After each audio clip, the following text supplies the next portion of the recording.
आपका स्वागत है द रणबीर शो क्लिप्स में। बस देखते रहो और सीखते रहो। शार्क टैंक के पूरे एक्सपीरियंस से आपने सीखा क्या है? मैंने सीखा है कि युवा Hindustan, young India is unbelievable because of its aspiration. वो क्या क्या करना चाहते हैं, और ये एस्पिरेशन सिर्फ बॉम्बे और दिल्ली में नहीं है, बल्कि बॉम्बे और दिल्ली में शायद कम है। टियर 2, टियर 3, टियर 4 इंडिया में है। एस्पिरेशन आपके हालातों का मोहताज नहीं है। एस्पिरेशन है तो एस्पिरेशन है। मैंने सीखा कि यंग हिंदुस्तान कितने कम रिसोर्सेज में कितना ज़्यादा कर लेता है और कितना जल्दी कर लेता है। मैंने सीखा कि इंडिया में कितने अलग अलग कंज्यूमर सेगमेंट्स हैं। बहुत बार बिजनेस में हम ये मिस्टेक कर लेते हैं, हम सोचते हैं मैं ही कंज्यूमर हूँ, आप कंज्यूमर नहीं हो। I realised I am not a consumer for most things. That doesn't mean कि बिजनेस नहीं अच्छे बन सकते। मैंने देखा कितने कस्टमर कैटेगरीज बन रही हैं, तो मुझे लगता है जितना मैंने दिया है उससे ज़्यादा मैंने सीखा है। Expand that thought. In fact, I told someone on my board that Shark Tank for me was like going to a business school, not in a campus, but from the ground of India. अगर एक young India का business school होता तो वो shark tank होता। Because आप stories सुनते हो, एक तो आप बहुत सारे सेक्टर्स की स्टोरीज सुनते हो, इतनी सारी, from pet care to so many ideas, food, jewellery, tech, इतने सारे आप आइडियाज देखते हो, लोगों की एग्जीक्यूशन कैपेबिलिटी देखते हो, लोगों की रेजिलियंस देखते हो। बहुत लोगों की कोविड की कहानियां सुन के आप हैरान हो जाओगे कि आज खड़े कैसे हैं। एंड बहुत लोगों की पिच करने की persistence on that floor to be able to, 5 लोग आपको सवाल कर रहे हैं, सवाल पे सवाल, सवाल पे सवाल उस टैंक पे करे जाते हैं, आप खड़े होकर जवाब दे रहे हो। And by the way, especially women. I was telling one of my fellow sharks that most inspired I get is when a woman founder comes and 2 male sharks fight over her to do a deal. इससे अच्छी signalling Hindustan के लिए क्या हो सकती है? As compared to 10 years ago या 15 As years compared to many, very recently when women founders come and say कि मुझे फंडिंग नहीं मिलती, इससे अच्छी क्या सिग्नलिंग हो सकती है? वो कर सकती है तो मैं भी कर सकती हूँ। आपको लगता है कि एक फीमेल एंटरप्रेन्योरशिप का वेव आ चुका है भारत में? सर्टनली बेटर तो हुआ है फीमेल लीडरशिप का, चाहे फीमेल कॉर्पोरेट सेक्टर में हो, चाहे एंटरप्रेन्योरियल सेक्टर में हो।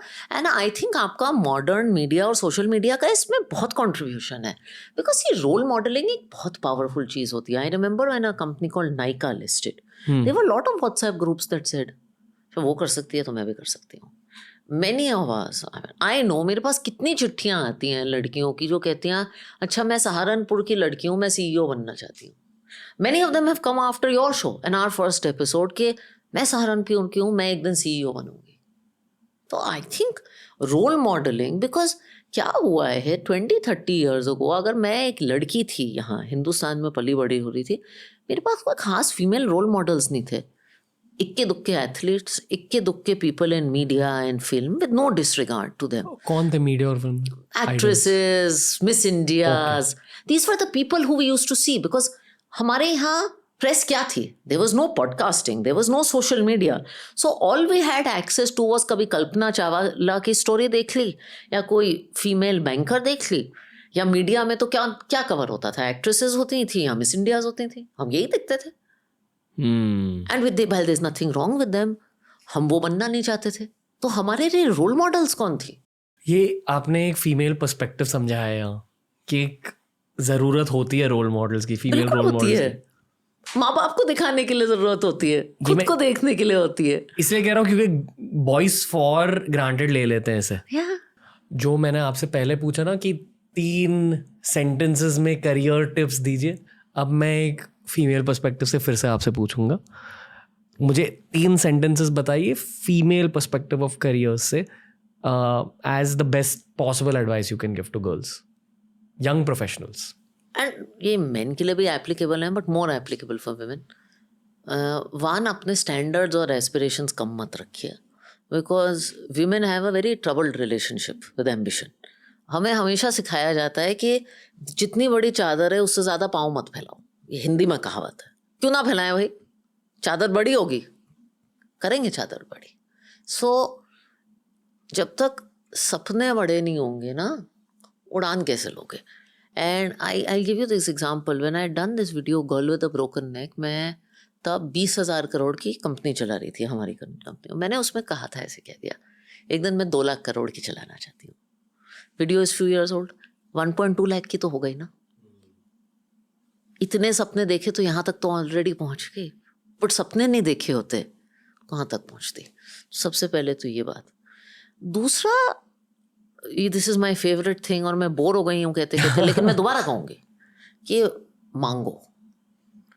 एम्बिशन होना चाहिए, लेकिन मांगने, अपनी आवाज़ उठा के मांगो। आपको एक आवाज़ दी है किसी ने, चुप मत रहो। हर बार हम देखते हैं कि if a mail is qualified for something, he will rate himself 11 on 10. Female will be qualified for something, she will rate her self 6 on 10. मेरे से नहीं होगा। एंड वो पूछेगी नहीं, उसको लगता है कि वो साइलेंटली बैठ के काम करेगी और उसका कोई काम देख के उसको अपॉर्चुनिटी देगा। ऐसा होता नहीं है। There is something called marketing your self and there is something called asking. आपका जो हक है, अगर आप क्वालिफाइड हो, आप प्लीज़ मांगो। जस्ट अज्यूम कोई आपके लिए कुछ नहीं करेगा, और मांगो।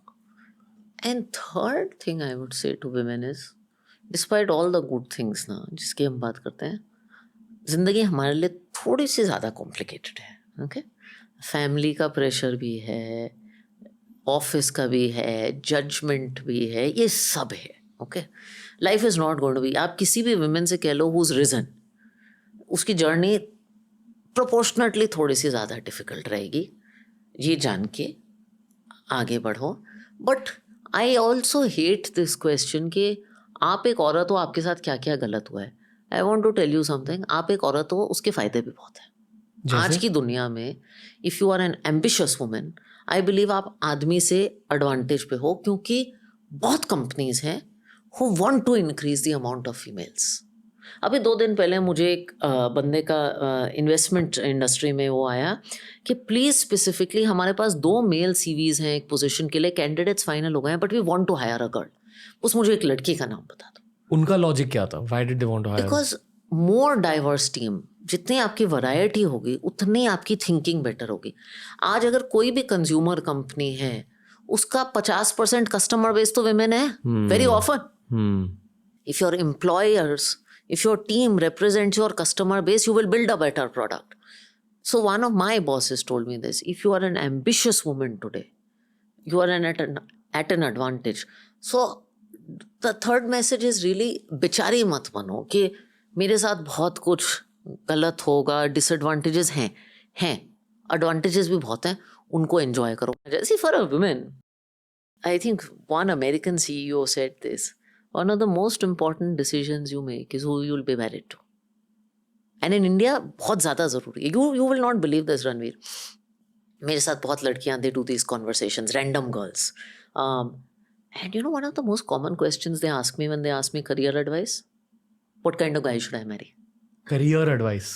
Because what kind of guy should I marry and what kind of family I marry into is going to be an important part of your long-term career. आपका जवाब क्या होता है? Find someone who is equal to you in values and have a discussion अपने career aspirations के बारे में शादी से पहले, कि आगे जब 10 साल बाद, 20 साल बाद मैं क्या करना चाहती हूँ, how important is my career to me, बात करो। ये ऐसा टॉपिक, ये बातें अगर शादियों से पहले हो तो बहुत अच्छा हो। तो मैं ये कहती हूँ, it's a very common question. In fact this women's day we are thinking कि हम मदर इन लॉज को अपने ऑफिस में, rather than doing speeches or anything, we've told the girls, we are going to tell the girls, get your mother or mother-in-law or sister-in-law to work. Just get them to work. हम सब बात करेंगे, मजा आएगा। अगर आपको ये clip अच्छा लगा तो ऐसे ही 1000 क्लिप्स अपलोड किए गए हैं इस चैनल पर, बस देखते जाओ और सीखते जाओ।